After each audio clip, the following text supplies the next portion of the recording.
قال الله تبارك وتعالى في القرآن المجيد والفرقان الحميد فأعوذ بالله من الشيطان الرجيم بسم الله الرحمن الرحيم ورضوان من الله أكبر صدق الله مولانا العظيم وقال الله تعالى في شأن حبيبه جلالا وإكراما إن الله وملائكته يصلون على النبي يا أيها الذين آمنوا صلوا عليه وسلموا تسليما اللهم صل على سيدنا وشفيعنا وحبيبنا ونبينا ومولانا محمد وبارك وسلم.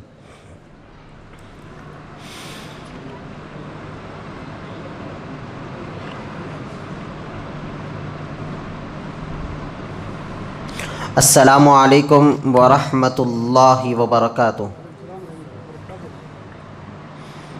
بزرگان ملت، عزیزان محترم، اللہ سبحانہ و تعالیٰ کا بے انتہا شکر و احسان ہے کہ اللہ تبارک و تعالیٰ نے ہم کو آقائے دو جہاں صلی اللہ علیہ وسلم کی امت بابرکت میں پیدا فرمایا اور ہمیں اس پیدائش پر بے پناہ بے انتہا فخر عظیم عنایت فرمایا. محترم بزرگ اور دوستو،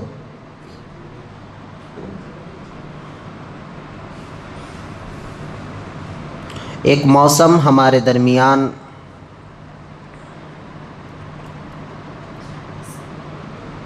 اپنی نوازشات کے ساتھ یہ آرزوؤں کو لیے،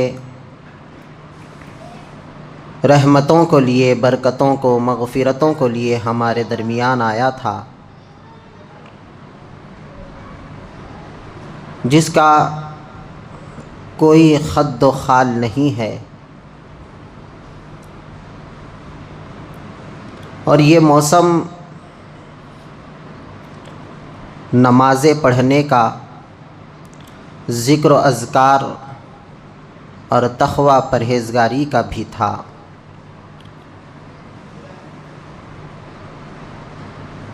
اور ہر سال یہ موسم رمضان کے کیا کہنے کہ جب کبھی یہ موسم بندوں کے درمیان آتا ہے، بندے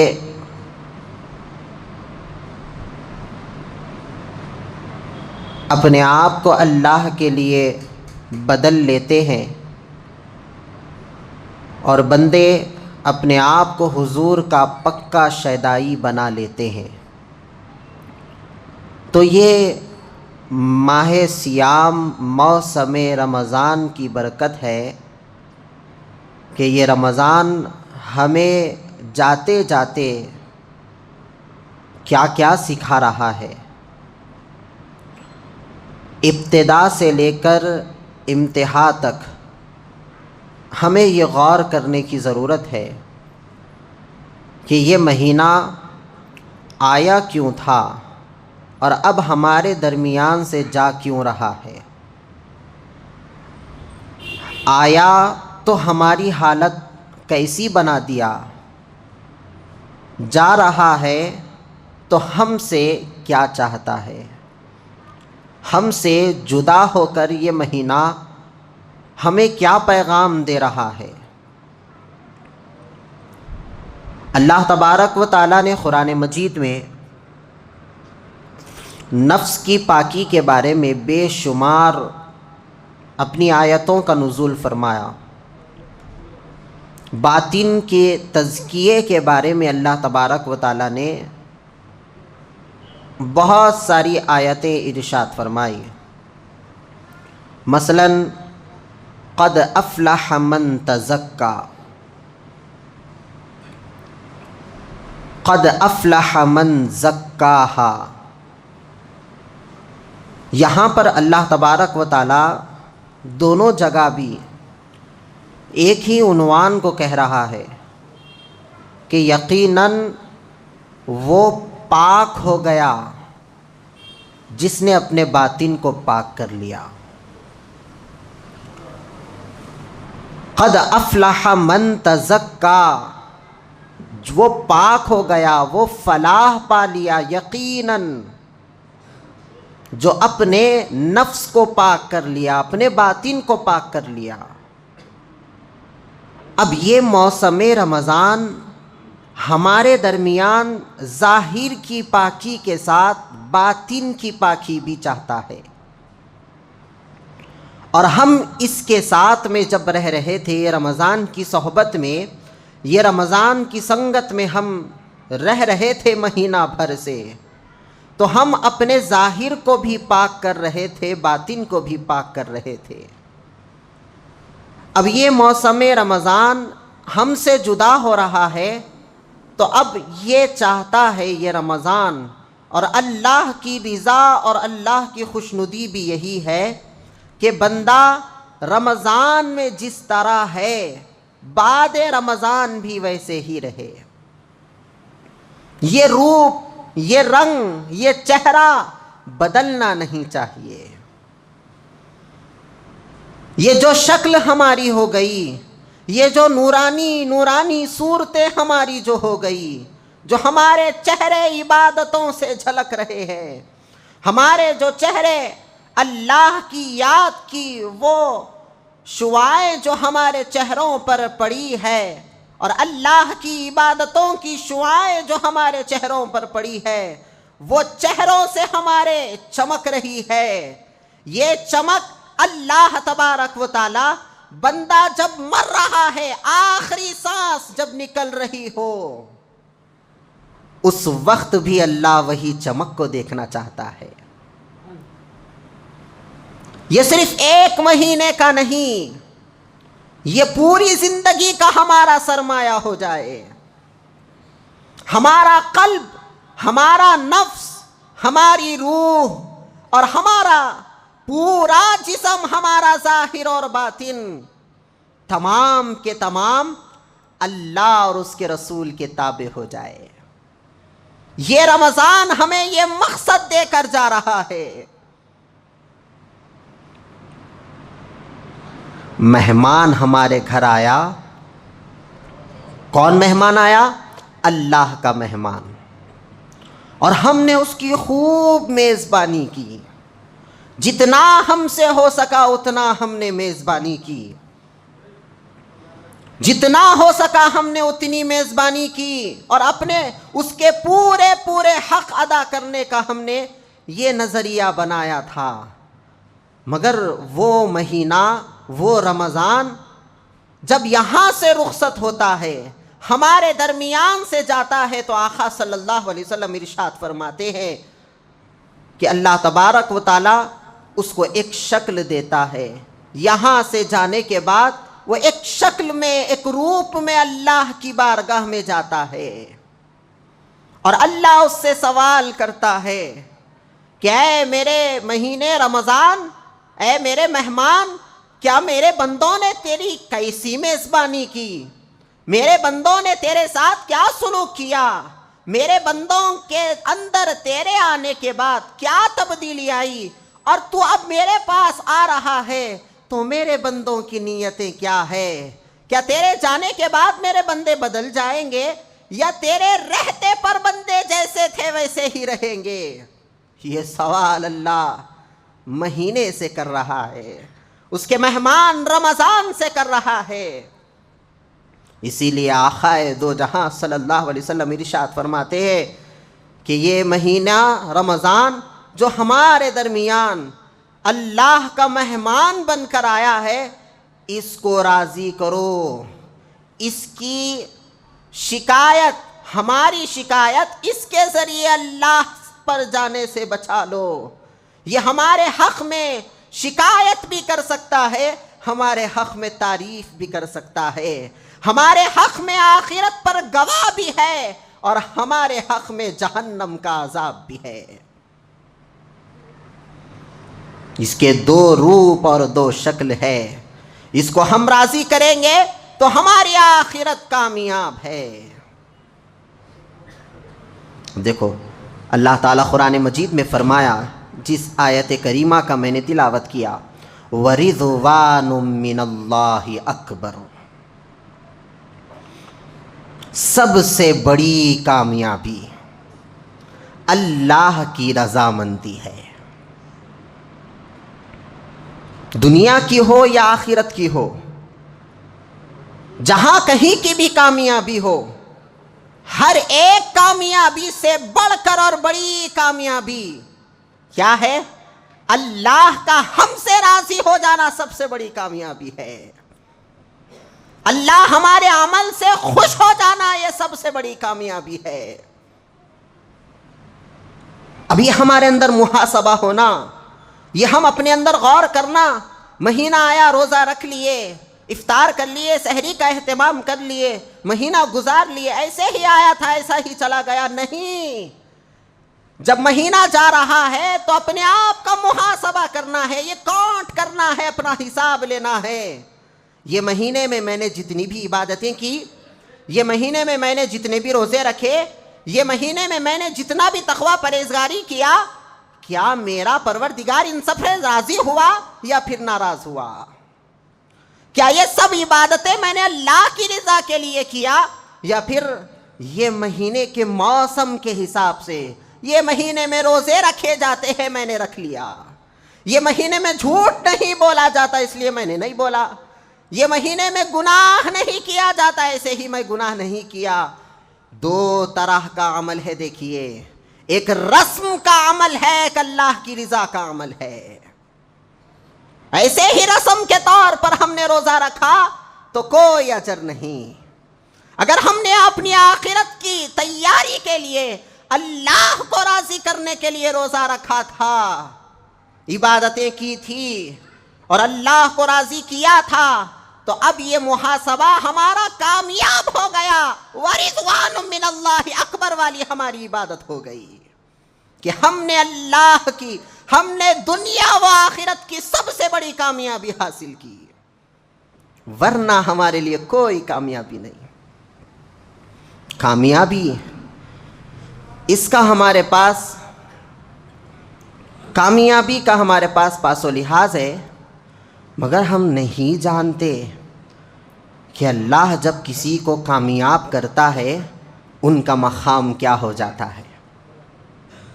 جب اللہ کی کسی پر کامیابی آ جاتی ہے تو پھر ان کا کیا مقام ہو جاتا ہے۔ دیکھیے، دوسری امتوں میں حضرت نوح علیہ السلام،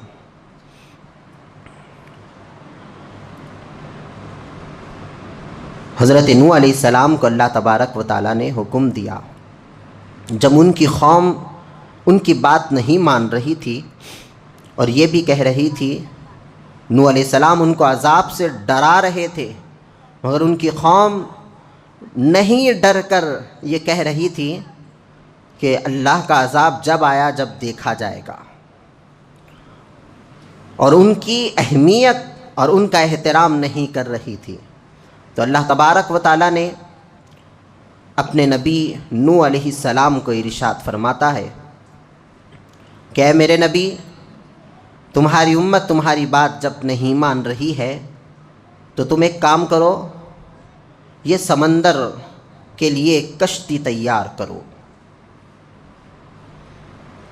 کشتی بناؤ، اور بڑھئی کا کام، کارپینٹر جس کو ہم کہتے ہیں، سب سے پہلے جس نے کام کیا وہ نوح علیہ السلام تھے نبیوں میں۔ تو نوح علیہ السلام اب تیاری شروع کیے، کشتی کو بنانے لگے، قسم قسم کے آپ نے لکڑیاں جمع کی اور آپ کشتی بنا رہے تھے۔ وہاں پر بھی لوگ آئے اور آ کر کہنے لگے، اے نوح نبی، یہ آپ کیا تیاری، کیا تیاری میں مصروف ہے؟ تو نوح علیہ السلام کہتے ہیں، اللہ کا عذاب آنے والا ہے، میرے جتنے بھی شیدائی ہے، میرے جتنے بھی فرما بردار و پیروکار ہے، میں ان کو ساروں کو اس کشتی میں سوار کروں گا اور یہاں سے لے جاؤں گا۔ وہاں پر بھی لوگ وہ مذاق اڑانے لگے، مذاق اڑاتے تھے۔ تو انہی لوگوں میں سے ایک، ان کے امتی میں سے ایک بڑھیا خاتون ایسی تھی جو نوح علیہ السلام جب کشتی بنا رہے تھے تو آتی تھی، پوچھتی تھی کہ یا نبی اللہ، ہمیں کب نکلنا ہے؟ میں انتظار میں ہوں. تو نوح علیہ السلام کہتے جب کشتی تیار ہو جائے گی میں تمہیں بلاؤں گا. پھر جیسا کام وہ شروع کرتے پھر وہ بڑھیا آ جاتی, آ کر کہتی یا رسول اللہ, یا نبی اللہ, ہم کب نکلیں گے؟ میں انتظار نہیں کر سکتی, ہم یہاں سے نکلنا چاہیے, ان بدبختوں کے, ان بے شرموں کے درمیان سے ہمیں جانا چاہیے. نوح علیہ السلام کو بار بار آ کر, اب اس کا مقصد تو تنگ کرنا نہیں تھا, مگر نوح علیہ السلام غصے میں آئے, کام میں مصروف تھے تو غصے میں آئے. جاؤ تم اپنے گھر میں بیٹھی رہو, جب کبھی نکلنا ہوگا میں تمہارے گھر پر دستک دوں گا اور تمہیں ساتھ لے کر کشتی میں روانہ ہو جاؤں گا. یہ کہے, یہ کن کی زبان سے بات جاری ہوئی؟ نبی.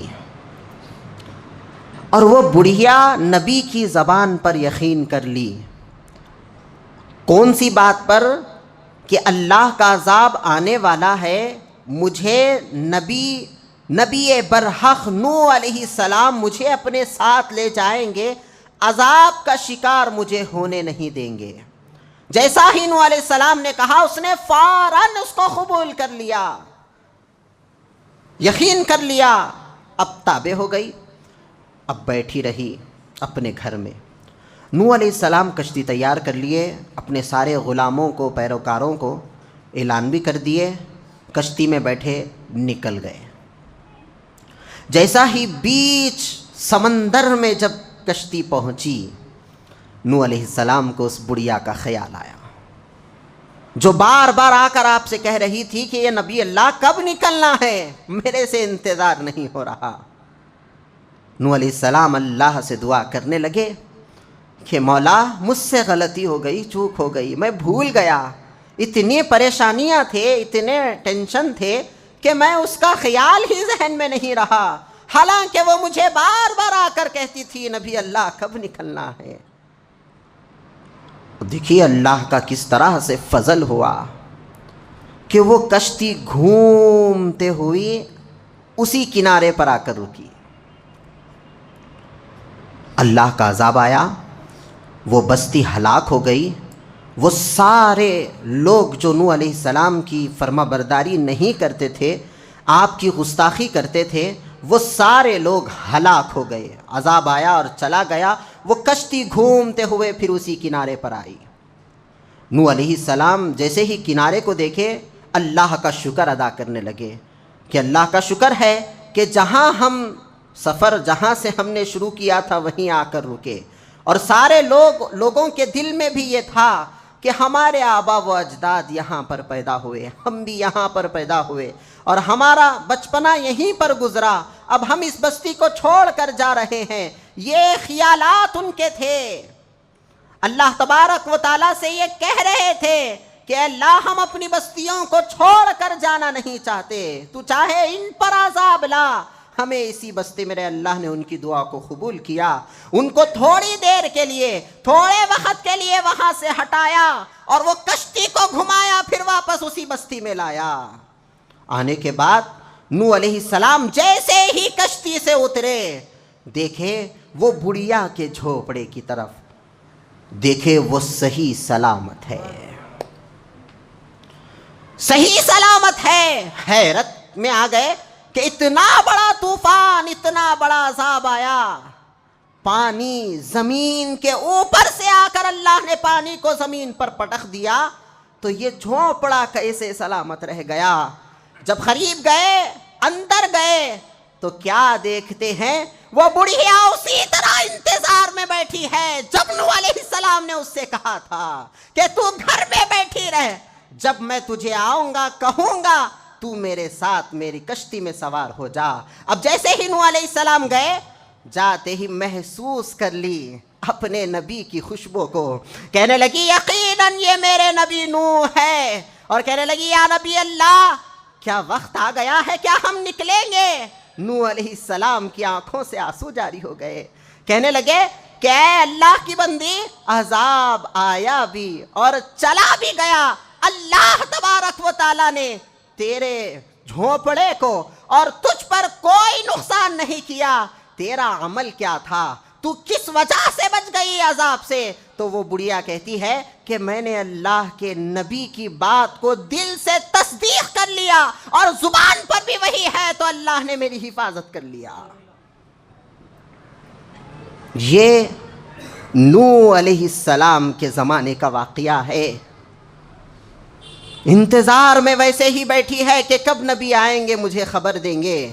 عذاب آیا بھی چلا بھی گیا، اللہ تبارک و تعالیٰ نے اس کے جھونپڑے کو اور اس پر کوئی طوفان اور کوئی حملہ ہونے نہیں دیا۔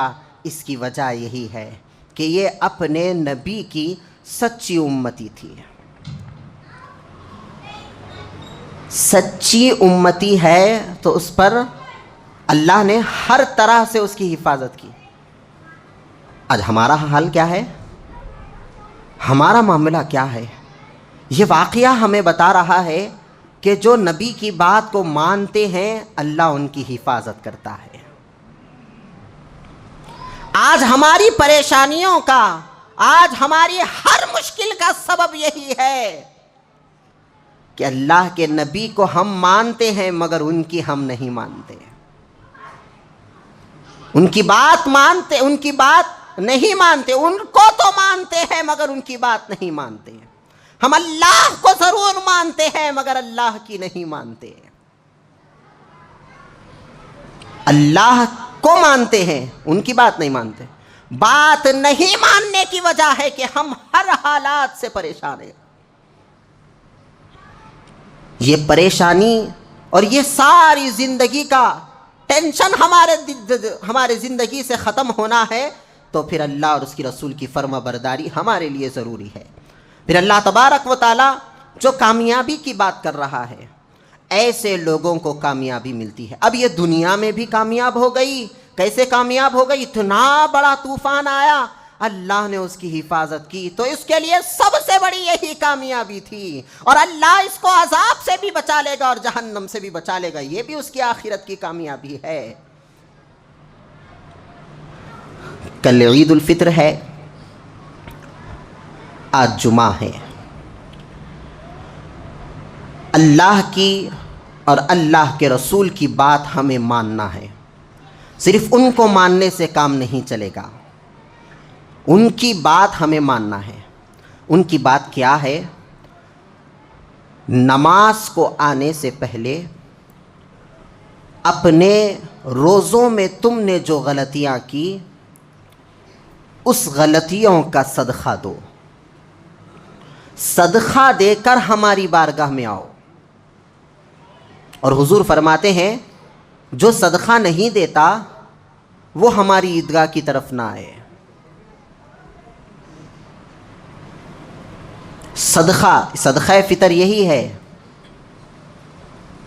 غلطیوں کا صدقہ۔ جو بھی ہم نے جھوٹ بولا، جو بھی ہم نے غیبت کی، جو بھی ہم نے روزے میں گالیاں دیے، جو بھی ہم نے برے کام کیے، جو بھی جانے میں ہو انجانے میں ہو، جو بھی ہم نے کیا ہے، اللہ کے رسول ہمارے لیے ایک اور موقع دیے ہیں۔ چاہے تو روزہ رہے، اس کے بعد تمہارے روزے قبول ہوں گے نہیں ہوں گے اس پر چھوڑ دینا چاہیے تھا۔ پھر یہ ایک آخر میں صدقہ فطر کیوں آ گیا؟ وجہ کیا تھی اس کی؟ وجہ یہی ہے کہ اس روزے میں جو بھی غلطیاں ہو یہ صدقہ فطر کے بدلے میں اللہ معاف فرما دے گا۔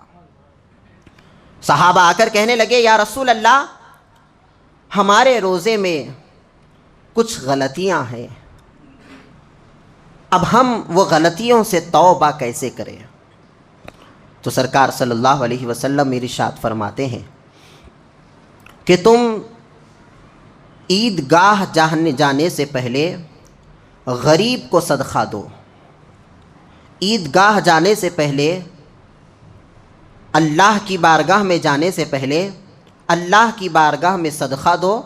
اللہ تبارک و تعالی وہ صدقے کے بدلے جتنا تم دو گے وہ صدقے کے بدلے اللہ تمہارے تمام غلطیوں کو معاف کر کے روزے کو پاک کر دے گا۔ یہ صدقہ فطر کا مقام ہے، اس کی فضیلت ہے۔ صدقہ فطر جو دیتے ہیں ان کے روزے پاک و صاف ہو جاتے ہیں۔ اب صدقہ فطر دینا کس کو ہے؟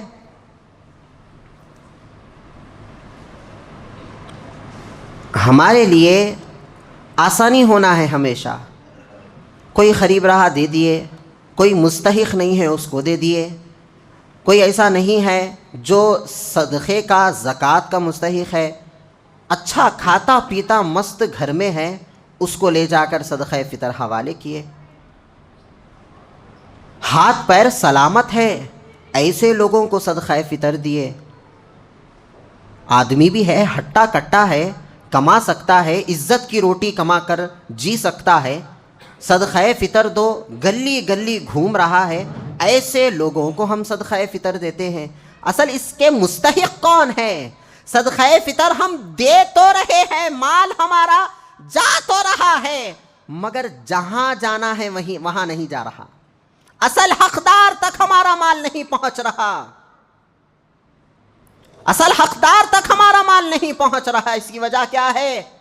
زکوٰۃ بھی ہم دیے ہیں تو ایسے کو دیے ہیں اس کو کوئی ضرورت نہیں، صدقہ فطر بھی ایسے کو دیے ہیں کہ اس کے دینے کے بعد اس کی عید بھی ہو جائے گی، وہ کھاتے رہے گا، پیتے رہے گا، مست رہے گا، ایسے کو ہم صدقہ فطر دیے۔ آقا دو جہاں صلی اللہ علیہ وسلم ارشاد فرماتے ہیں، صدقہ فطر کا حقدار اصل میں وہ یتیم بچے ہیں جن کے ماں باپ نہیں ہیں،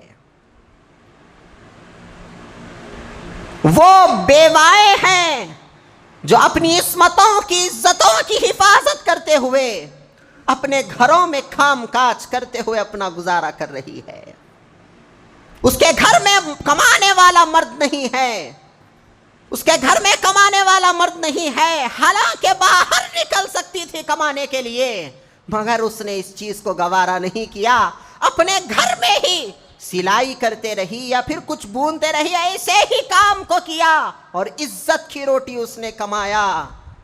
کیا کبھی ہم نے ایسے کو صدقہ فطر دیا؟ نہیں۔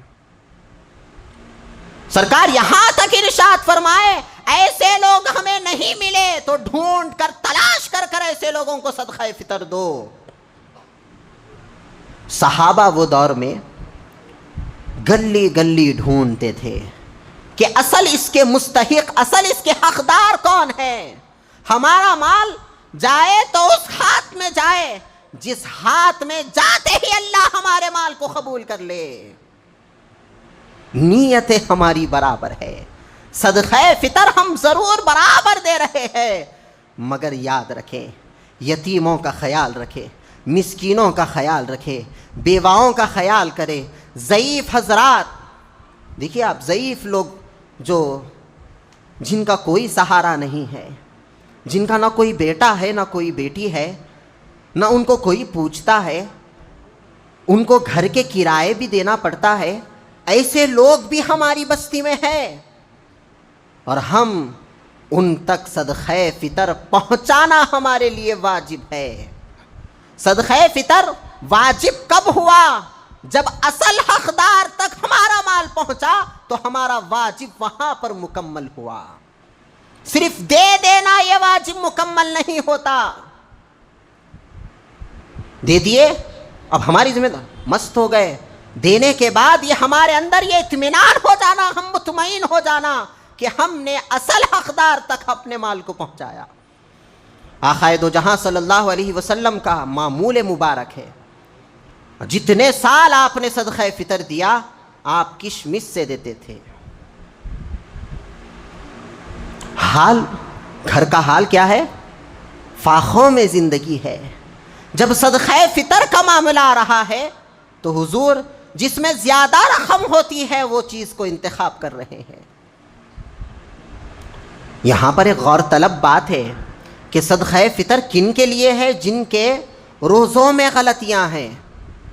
اب ہم میں سے کوئی یہ نہیں کہہ سکتے کہ ہمارے روزے میں غلطیاں نہیں ہیں، ہماری ہر سانس میں غلطی ہے، ہماری ہر نگاہ میں غلطی ہے، ہماری ہر سماعت میں غلطی ہے، ہماری ہر حرکت میں غلطی ہے، ہمارے ہر قدم میں غلطی ہے۔ مگر آقائے دو جہاں صلی اللہ علیہ وسلم وہ کیا غلطی کر سکتے تھے جو سب سے بڑا صدقہ صحابہ میں سب سے بڑا صدقہ فطر حضور دے رہے ہیں؟ اس کی وجہ یہی ہے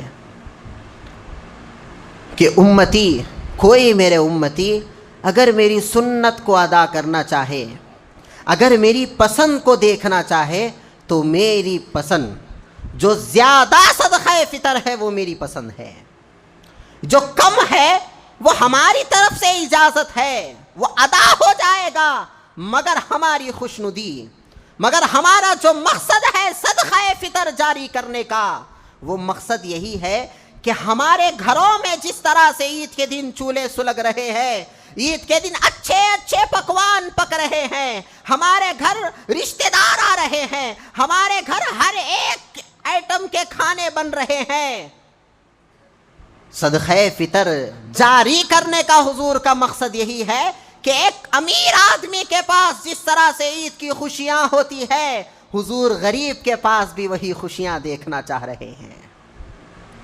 یہ صدقہ ہو، زکوٰۃ ہو، امیر کو اور غریب کو دونوں کو خوشی حاصل کرنے کے لیے دیا گیا۔